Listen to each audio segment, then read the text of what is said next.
Gausia committee Bangladesh ৬ ফুল্লাকান্দি union শাখার মাসিক সভা অনুষ্ঠিত। ৩০,০০০ টাকা অনুদান প্রদান। নিজস্ব প্রতিবেদক সোহরাফ হোসেন সুন্নি আল কাদবেরি। গাউছিয়া কমিটি বাংলাদেশ ৬ ফুল্লাকান্দি ইউনিয়ন শাখার নিয়মিত পঞ্চম মাসিক সভা অত্যন্ত ভাবগাম্ভীর্যের সাথে সম্পন্ন হয়েছে।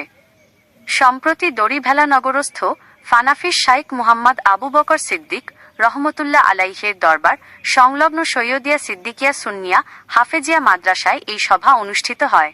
অনুষ্ঠানের মূল কার্যক্রম কোরআন তেলাওয়াত, হাফেজ বাইজিদ রেজা আল কাদবেরি। নাতে রাসূল সাল্লাল্লাহু আলাইহি ওয়াসাল্লাম পাঠ করেন হাফেজ মাওলানা জাহের উদ্দিন আত-তাহিরি। পরিচালনা করেন জাহাঙ্গীর আলম। মিলাদ কিয়াম ও দোয়া হাফেজ মাওলানা আনিসুর রহমান। গুরুত্বপূর্ণ আলোচনা ও সিদ্ধান্ত। সভায় ইসলামের ভ্রাতৃত্ববোধের ওপর গুরুত্বারোপ করে প্রধান আলোচ্য বিষয় ছিল: ১. মুসলমানের প্রতি অপর মুসলমানের ৬টি হক বা দায়িত্ব। বক্তারা দৈনন্দিন জীবনে এই আমলগুলো চর্চার মাধ্যমে সামাজিক বন্ধন সুদৃঢ় করার আহ্বান জানান।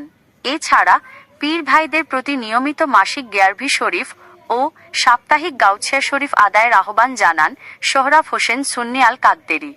বিশেষ অবদান ও অনুদান। সংগঠনের কার্যক্রমকে গতিশীল করতে একটি শক্তিশালী ফান্ড গঠনের লক্ষ্যে বিশেষ অবদান রাখেন সংগঠনের সদস্য দড়িভেলা নগরের প্রবাসী জনাব শাহ আলম সাহেব। তিনি সংগঠনের কল্যাণ তহবিলে নগদ ৩০,০০০ টাকা অনুদান প্রদান করেন।